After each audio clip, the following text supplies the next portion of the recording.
सुप्रभात, good morning. सीधा सौदा के आज के इस मंगलवार के एडिशन में आप सबका स्वागत है। कोशिश होगी अगले आधे घंटे में 20 ऐसे स्टॉक्स हाईलाइट करें जो किसी ना किसी वजह से आप लोग अपने रडार पे रख सकते हैं। क्यों रख सकते हैं वो भी मेंशन कर देंगे। पर ट्रेड लेना हो, सुनकर इन्वेस्टमेंट का मन कर रहा हो तो एक इंडिपेंडेंट फाइनेंशियल एडवाइजर से कंसल्ट करिएगा। ये शो उस ट्रेडिंग और इन्वेस्टमेंट आइडियाज जनरेट करने के लिए नहीं है, बस आपको रखना नजर में क्या है ये बताने के लिए। गिफ्ट निफ्टी कह रहा है संकेत एकदम फ्लैट है, शुरुआत एकदम ठंडी होगी। वैसे एशिया मिला जुला है, इस बीच सुबह तो सब लाल ही था, हैंगसेंग फिर भी थोड़ा बहुत हरकत में लौटता हुआ नजर आ रहा है। अदरवाइज एशिया ऐसे ही ठंडा कामकाज करता हुआ, पूरा एशियाई पैक क्विकली स्क्रीन पर रखिएगा। आएगा डायरेक्टर साहब कोशिश कर रहे होंगे। निकाई 1.25% से ज्यादा दबाव दिखा रहा है, शंघाई फ्लैट है, हैंगसेंग में इस समय तो 0.5% की हल्की मजबूती है। देखिए एशिया का परफॉर्मेंस ठीक है। यूएस आएगा स्क्रीन पे, मिला जुला कामकाज यूएस से हैंडओवर मिला है और कुछ कंसर्न्स हैं। अब वो ट्रेजरी यील्ड्स का इंचअप करना, वो डॉलर इंडेक्स का इंचअप करना, वो थोड़ा सा कॉशियस अंडरटोन तो वैसे ही बना देता है। अब इसमें ये पता नहीं है कितना रिसेशन और कितना इन्फ्लेशन बाजार प्राइस इन कर रहा है, पर बदलती स्थिति है, थोड़ा सा फ्लूइड सिचुएशन है, कॉशियस रहिएगा। और कॉशियस रहने का एक और रीज़न है हमारे यहाँ दिक्कत, हम भी थोड़े से वीक ही हैं और रिजल्ट्स के चलते काफ़ी डेंट पड़ रहा है मूड माहौल पे। वीरो, लेकिन पोजीशन कैसा नज़र आता है बाजार? कल वो 25,000, 25,050 लांघना बहुत मुश्किल काम है, वहीं मामला पस्त पड़ गया। आशीष, हाँ देखिए, गुड मॉर्निंग। पहले तो वो एक सप्लाई जोन है, स्ट्रॉन्ग सप्लाई जोन है आशीष। और आशीष, इंडेक्स को छोड़िए, आप जब स्टॉक फ्यूचर्स जाएंगे देखने के लिए, मैं जब स्टॉक फ्यूचर्स दिख रहा था डेरिवेटिव्स के, पोजीशनिंग बहुत ख़राब है। टाटा ग्रुप के स्टॉक्स और एफएमसीजी स्टॉक्स तो ऐसे कोलैप्स होने की पूछिए मत। 200 day exponential moving average violate हो रहा है। कल रिलायंस अगर नहीं होता और एचडीएफसी बैंक जो कि पोस्ट अर्निंग्स अब तक ठीक ठाक बिहेव कर रहे हैं, तो बाजार की ट्रेजेक्टरी बहुत ही ख़राब होती है क्लोज होने की। तो स्टॉक्स और इंडेक्स में बड़ा डाइवर्जेंस है, इस पर बहुत ख़राब प्लेसमेंट है। और दूसरी बात जो नेगेटिव है आज, वो है निफ्टी आईटी का कल एक ब्रेकडाउन इन द सेंस कि पॉसिबली जो उसने कल क्लोज दिया वो काफ़ी ख़राब है।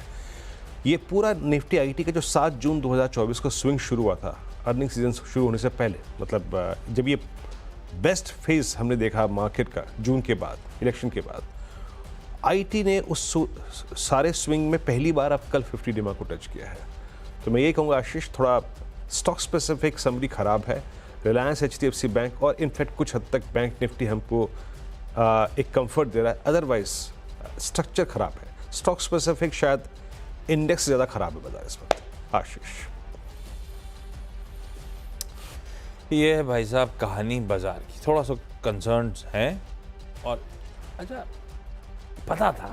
पता ये था कि बहुत एलिवेटेड लेवल्स पे बाजार है और एक एसिड टेस्ट सामने खड़ा है Q2 की अर्निंग्स का, और कुछ हद तक कुछ ब्रोकरेज ने हाईलाइट भी कर रखा था बहुत अपफ्रंट कि Q2 की अर्निंग्स चैलेंजिंग रहने वाली है। अब वो सच का सामना हो रहा है, इसीलिए आप देख रहे हैं इंडिविजुअल स्टॉक स्पेसिफिक कल वायदा के उठाइए, सारे टॉप लूजर्स, सब शार्प रिजल्ट रिएक्शंस, और उनमें से कई सारे तो निफ्टी 50 के कॉन्स्टिट्यूएंट से जो इस तरह के रिजल्ट रिएक्शन दिखा रहे थे। तो वाइल्ड मूव्स हैं। खैर, आज अड़ा पे रखूंगा पहला तो मारुति सुजुकी। ये बिना बात के नर्वसनेस के साथ ट्रेड कर रहा था। हाँ, किसी बजाज ऑटो ने कमेंट्री भी दे दी थी, किसी Hyundai का आईपीओ और Maruti Suzuki almost at par valuations पे। अभी भी मेरा मानना है कि मारुति एक प्रीमियम कमांड करना चाहिए। हो सकता है Hyundai ऑफ लेट अच्छी ग्रोथ चैनलाइज कर रहा है, उसके मार्केट शेयर स्टेबल है वीज़ावी मारुति जिसने ऑफ लेट थोड़ा सा मार्केट शेयर लूज करा था।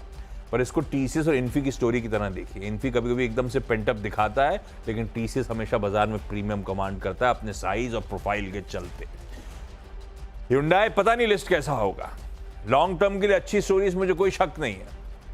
एसयूवीज की पकड़ उस कंपनी की और साथ साथ एक्सपोर्ट्स का बढ़िया तड़का, उसके रियलाइजेशन बेहतर रहेंगे। पर मारुति अगर वो बेहतर करेगा तो आई एम श्योर मारुति यहाँ से थोड़ा सा बेहतर करता हुआ आपको नजर आए। आज सुबह ही वैसे नमूरा की एक रिपोर्ट आ भी गई है, कुछ देर बाद मेंशन भी करूंगा Hyundai के एग्रेसिव प्राइस टारगेट्स को लेकर, वो तो आ गए हैं मैदान में। तो मेरा मानना है मारुति सुजुकी ग्रीन रखिए आज के लिए। रडार पे रखेंगे, ग्रीन रहे लाल रहे वो देखते हैं, पर इसके थ्रू बताना चाहता था Hyundai की लिस्टिंग की तैयारी हो रही है आज उस मेगा IPO की। टाटा मोटर्स रडार पे रखी है, हाँ ठीक है, auto as a space radar पे रख रहा हूं, लेकिन इसने एक UPSRTC से, उत्तर प्रदेश की स्टेट रोड ट्रांसपोर्ट कॉर्पोरेशन से 1000 डीजल बस के चासी का मेजर ऑर्डर बैक करा है। कल बाजार बंद होने के बाद ये अपडेट्स आ रहे थे, तो टाटा मोटर्स को इसके एडिट तड़के के चलते ग्रीन रख दिया।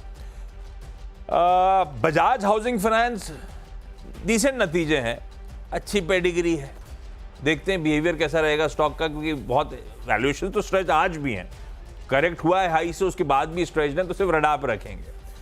लेकिन हेडलाइन नंबर्स, आय में 21%, मुनाफे में 21% का जंप है साल दर साल। एसेट क्वालिटी ठीक है, NIMs थोड़े बहुत Q-on-Q year on year cool off हुए हैं, नंबर्स ठीक है on the face of it. Bajaj Housing finance को ग्रीन रख तो रहा हूं, लेकिन अपन लोग वॉच आउट करेंगे दिन के बाजार का बिहेवियर। ऐसा कोई आउटस्टैंडिंग नंबर्स नहीं आ गए हैं जो ये स्टॉक फट जाएगा या कुछ होगा, ये शायद लाल हरे के बीच में झूलता हुआ नजर आएगा। पर रडार पे रखते हैं इस काउंटर को। 3 हो गए वीरू। मैं 3 पिक कर रहा हूँ आशीष, थोड़ा सॉफ्ट साइड में, यहाँ पे प्लेसमेंट बहुत नेगेटिव है। पहले लेके आइए PI इंडस्ट्रीज। कल 100 डे एक्सपोनेंशियल मूविंग एवरेज के नीचे ये क्लोज हुआ। कल इसमें काफ़ी शॉर्टिंग भी हुई है, डेरिवेटिव्स की प्लीज़ OI शीट भी रखिएगा स्क्रीन पे। और इसने साथ साथ अपनी एक रेंज भी ब्रीच की है जो कि 4470 के ऊपर परसिस्ट कर रही थी, वो इसने ब्रीच कर दी है और 4400 पे क्लोज आया विद हैवी वॉल्यूम्स।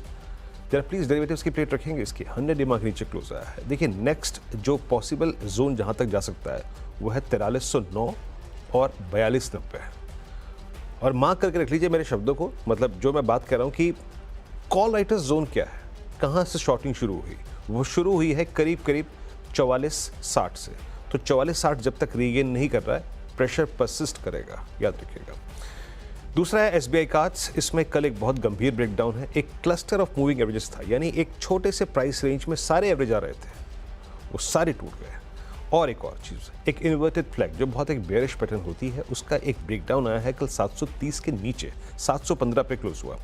अब लॉजिकली अगर आप किसी ने इस पर मंदी खेली हुई है तो अपनी वो मंदी कवर नहीं करेगा, कम से कम नहीं तो 690 से पहले। तो पॉसिबली 600-690, माफ कीजिएगा 700-690 तक की पॉसिबिलिटी यहाँ पर है, बशर्ते कि किसी बाजार के रिवर्सल में ये ना रीगेन कर जाए एक क्लस्टर, वो है 742 का, जहाँ पे सारे एवरेजेस प्लेस्ड है। ये देखिए प्लेसमेंट इसकी। और तीसरा है सिंजन। फार्मा स्पेस पर जो सबसे गंभीर ब्रेकडाउन है इसी समूह की सारी कंपनियों में है, इनफैक्ट बायोकॉन और सिंजन दोनों में। बट मैं सिंजन को पिक कर रहा हूँ क्योंकि कल यहाँ पर भी 100 डे वायलेट हुआ है, शॉर्टिंग हुई है डेरिवेटिव्स में। और अगर जो नेक्स्ट सपोर्ट है क्रिटिकल, वो इस स्टॉक के लिए आता है करीब करीब 830-835 के जोन में। और याद रखिएगा रिवर्सल पॉइंट जो मैं कह रहा हूँ, क्योंकि ये स्टॉक्स काफ़ी कोलैप्स भी हुए हैं, टूटे भी हैं, शॉर्टिंग भी है। अगर कवर होती है 872 के ऊपर निकलता है तो कवरिंग आ सकती है, but till the time weakness persist करेगी। आशीष। ओके, अगले 3 स्टॉक्स, 3 अब तक हरे में मेंशन कर रहे थे मैंने। सिटी यूनियन बैंक ग्रीन है, अच्छे नंबर, इसके नंबर्स अच्छे हैं। बजाज हाउसिंग फाइनेंस तो लाल हरे के बीच में झूलता हुआ टाइप था, ये नंबर्स अच्छे हैं। NIMs Q-on-Q इंप्रूवमेंट है, 3.54 से इंप्रूव होके 3.67%। डिपॉजिट्स Q-on-Q 4.5% बढ़े, एडवांसेस Q-on-Q 4.5% बढ़े। Gross NPA, net NPA, Q-on-Q asset quality पे बढ़िया कंफर्ट नजर आएगा। तो सिटी यूनियन बैंक के नतीजे ज्यादातर पैरामीटर्स पे बढ़िया है, ग्रीन रखता हूं इस काउंटर को। 361 वैम, उसको मैं लाल लेके जा रहा हूं भाई। वेल्थ और एसेट, ऑल्टरनेट एसेट मैनेजर्स, इसको लाल इसलिए ले रहा हूं क्योंकि मैं इसको सीक्वेंशली देख रहा हूं। हालांकि एक रिपोर्ट ब्रोकरेज अपग्रेड आया है कि अच्छे लगे उनको नंबर्स, मैं बताता हूं मैं क्यों फीके लग रहे थे। Q-on-Q रेवेन्यू फ्रॉम ऑपरेशन 2% गिरा, ब्रोकरेज इनकम 15% गिरी, अदर इनकम में 69% का डिक्लाइन था, इसीलिए कुल रेवेन्यूज 11.5%, 11.25% गिर गए। ऑपरेटिंग प्रॉफिट बिफोर टैक्स 14.25% के आसपास Q-on-Q गिरा। तो सीक्वेंशली नंबर्स थोड़े से पस्त हैं। वो बात अलग कि ब्रोकरेज का अपग्रेड है, अच्छी जानी मानी ब्रोकरेज है, तो रडार पे शायद हरे में रहे स्टॉक। मैं इसको सीक्वेंशियल मोमेंटम स्टीम जो लूज आउट हो रही है उसके चलते लाल ले रहा हूं। और भंसाली इंजीनियरिंग पॉलीमर्स, इसको भी लाल लेके जा रहा हूं। टॉप लाइन ठीक है, डिसअपॉइंटमेंट इबिटा पे है। मार्जिन्स 18.25% वाले 14.5% पे आए, ऑलमोस्ट 400 बेसिस पॉइंट्स का मार्जिन पे कॉन्ट्रैक्शन है। ऑपरेशनली इस क्वार्टर में दिक्कत क्लियरली नजर आ रही है, इसीलिए ये स्टॉक इन रेड वीरू 6 हो गया। ओके, मैं पिक कर रहा हूँ आशीष, उसके बाद एक ग्रीन स्टॉक और वो है एसीसी। ठीक है, देखिए इस पूरे बाजार में कल कुछ जो कैंडिडेट्स थे, जैसे रिलायंस हो गया, जैसे HDFC बैंक हो गया, जैसे ACC हो गया, ये फिर भी राम कुर्सी में चलता है। ये ACC डालिए पर, यहाँ पे मैं ACC रखना चाहूँगा। ACC ने कल परसों इनफैक्ट शुक्रवार को एक रिवर्सल जनरेट किया और उस रिवर्सल का कंटिन्यूएशन कल भी था। कल 2300 के ऊपर क्लोज आया। शॉर्ट कवरिंग थी स्क्रीन पे मेरे। शॉर्ट कवरिंग अगर और तूल पकड़ती है तो पार्टिसिपेट कीजिएगा ऑन द ग्रीन साइड, सोच ये रखिएगा। अब वो नया थ्रेशोल्ड पॉइंट क्या है याद रखिएगा, the shortest moving average 10 day exponential moving average, वो प्लेस्ड है करीब 2320 पे। यानी अगर स्पॉट 2320 काटता है तो एक प्राइस को कंफर्ट मिलेगा शॉर्ट कवरिंग। ACC पे नजर रखिएगा। बट याद रखिएगा, अगर 2250-60 का जोन फिर वायलेट हो तो ये फिर पैनिक में, फिर ये रिट्रेसमेंट में, फिर ये डाउन साइड में पार्टिसिपेट करेगा। उसके बाद ट्रेंड में काफ़ी समय बाद 20 डे एक्सपोनेंशियल मूविंग एवरेज के नीचे ऐसा क्लोज आया है, याद रखिएगा। ये 20 डे के नीचे क्लोज हुआ है। लास्ट टाइम इसने 7 अक्टूबर को एक रिवर्सल दिया था, बट उस दिन 20 डे को रीगेन करके इंट्राडे में, तो सॉफ्टनेस बढ़ सकती है। कल इसमें शॉर्टिंग का दौर शुरू हुआ है। ठीक है, कल लॉन्ग कटे पहले, उसके बाद शॉर्टिंग का दौर शुरू हुआ। तो अगर ट्रेंड 77.40-77.50 के नीचे परसिस्ट कर रहा है कैश में, सॉरी 7700 के नीचे परसिस्ट कर रहा है, तो वीकनेस रहेगी यहाँ पे। नेक्स्ट क्रिटिकल सपोर्ट आता है इसका करीब 7350, 380 के आसपास, 7380 के आसपास, उस पर नजर रखिएगा। और एक रैमको सीमेंस पे इसका ही एक काउंटर जो नेगेटिवली प्लेस्ड है, वो आपकी स्क्रीन पे। इसने भी क्लोज कल सारे एवरेजेस के नीचे दिया है। क्लस्टर ऑफ मूविंग एवरेजेस सिर्फ 10-15 रुपए की रेंज में परसिस्ट कर रहा था, करीब 840 से 850 के बीच में, और कल लॉन्ग अनवाइंडिंग हुई है, उसके बाद थोड़ी शॉर्टिंग। तो ये तीसरा एक आज का मतलब सेकंड ट्रांच में शॉर्टिंग या फिर वीकनेस का कैंडिडेट। फिलहाल आपकी स्क्रीन पे गिफ्ट निफ्टी करीब 17 अंकों पर, धीरे धीरे करके अगर आप देखें 17 अंकों पर आ चुका है। अभी 6 खिलाड़ी आशीष और मैंने पूरे कर लिए। अब एक छोटा सा ब्रेक लेते हैं, ब्रेक के बाद लौटेंगे तो 4 सेंस ऑफ स्टॉक्स, मतलब क्या क्या सोच है हमारी, उनको और डिस्कस करेंगे।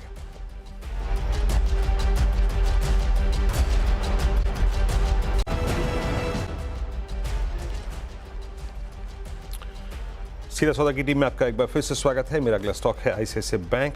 कंफर्ट बैंकिंग में थोड़ा सा कल देखिए क्लोज बहुत स्ट्रांग नहीं है, बट स्टिल सारे एवरेजेस के ऊपर क्लोज। जहाँ पे 100 डे मा, जहाँ पे 200 डे मा ब्रीच हो रहे हैं, वहाँ पे क्लोज फिर भी स्ट्रांग था। चेंज इन OI हुआ क्योंकि लॉन्ग्स ऊपरी लेवल पे प्रॉफिट बुकिंग हुई, बट 1250 के ऊपर स्टेबिलिटी रहेगी। तो अगर हम स्ट्रेंथ को लोकेट कर रहे हैं तो ये एक पॉसिबल कैंडिडेट हो सकता है। SBI एक और स्ट्रॉन्ग मूव दिया था, हमने 802 पे इस पर ग्रिप किया था, 825 तक का स्विंग दिया, लेकिन अभी भी स्ट्रॉन्ग क्लोज है, मतलब सारे एवरेज के ऊपर, पुट राइटर्स के जोन के ऊपर। टिल द टाइम 805, 807 के ऊपर है, सस्टेन करेगा आप स्विंग को। ये दो सॉफ्ट और नेगेटिव व्यू हैं यूनाइटेड स्पिरिट्स पे। कल एक ब्रीच हुआ रेंज का, इन्वर्टेड फ्लैग का, और 50 डे एक्सपोनेंशियल मूविंग एवरेज का नेगेटिव प्लेसमेंट, शॉर्टिंग हुई है। 1500 के नीचे अगर USL परसिस्ट करता है तो यहाँ पे और वीकनेस बढ़ेगी। और LTI माइंट्री, जैसे कि मैं शुरू में भी कह रहा था आशीष के साथ डिस्कशन में, निफ्टी IT का कल का कोलैप्स, इसने क्लोज दिया कल 50 डे के नीचे, शॉर्टिंग भी हुई, लॉन्ग अनवाइंडिंग भी हुई, और जो नेक्स्ट पॉसिबल सपोर्ट है वो आता है 5830 के आसपास। आशीष, मेरी टीम पूरी 10 स्टॉक्स थी। मजगांव डॉक शिप बिल्डर्स पता है सबको, लेकिन आज वो D-Day आ गया है। इंटरिम डिविडेंड और साथ साथ स्टॉक स्प्लिट पे विचार। सर्वेश्वर फूड्स ये मिस हुआ था, इसके असल में रिजल्ट फिर मैंने पेपर में देखे तब रडार पे आया। 1000 करोड़ प्लस की कंपनी है, आय 32% Q4 में बढ़ी, Q2 में बढ़ी है। इसने पहली छमाही में 500 करोड़ के रेवेन्यूज पार कर लिए। इबिटा में 48% का जंप, तो बट ऑब्वियस है मार्जिन्स एक्सपैंड हुए हैं। ये खैर बासमती, नॉन बासमती राइस और ऑर्गेनिक प्रोडक्ट्स बनाती है, US FDA certified company. Nimbark brand इसका है। रखिए रडार पे, देखते हैं। हालांकि कंसोलिडेट कर रहा है, टिकट साइज छोटा है स्टॉक का। मैंने क्योंकि ब्रोकरेज की बात छेड़ी थी, तो स्टॉक ब्रोकिंग और एलाइड एक्टिविटीज वाले स्टॉक्स रडार पे रखिएगा। अगर मार्केट ऐसे ही रहे ना तो रिटेल इंथुजियाज्म जो है वो बैक सीट लेगा। रेलिगेर इंटरप्राइजेज, भाई सिंगल डिजिट पे रिटर्न रेशियोज और ये इसका ब्लोटिंग पीई है उस लिहाज से, इसको रखा रेड पे, रेडार पे। और ऐसे ही शेयर इंडिया सिक्योरिटीज को लाल लेके चलिए, ऑफ लेट कूल ऑफ हो रहा है अपने रीसेंट हाइस से। इसकी खासियत ये थी कि ऑप्शंस के ट्रेडिंग के वॉल्यूम्स 5% प्लस इनके पास। अब सामने खड़ा है नवंबर में सेबी का वो एफएनओ के रूल्स टाइटनिंग का मामला, तो नर्वसनेस है बट ऑब्वियस क्रीप इन होगी। इसीलिए इसको भी, चाहे वो रिटेल एंथुसियाज्म हो, एफएनओ की सख्ती हो, इसको भी लाल लेके चलते हैं। तो दो ब्रोकरेजेस, रेलिगेर इंटरप्राइजेज और शेयर इंडिया सिक्योरिटीज, अपने अपने रीजन से चलते लाल। 10-10 पूरे। क्विकली छोटा सा ब्रेक के उस पर जब लौटेंगे तो टीम्स का एक क्विक रैप अप।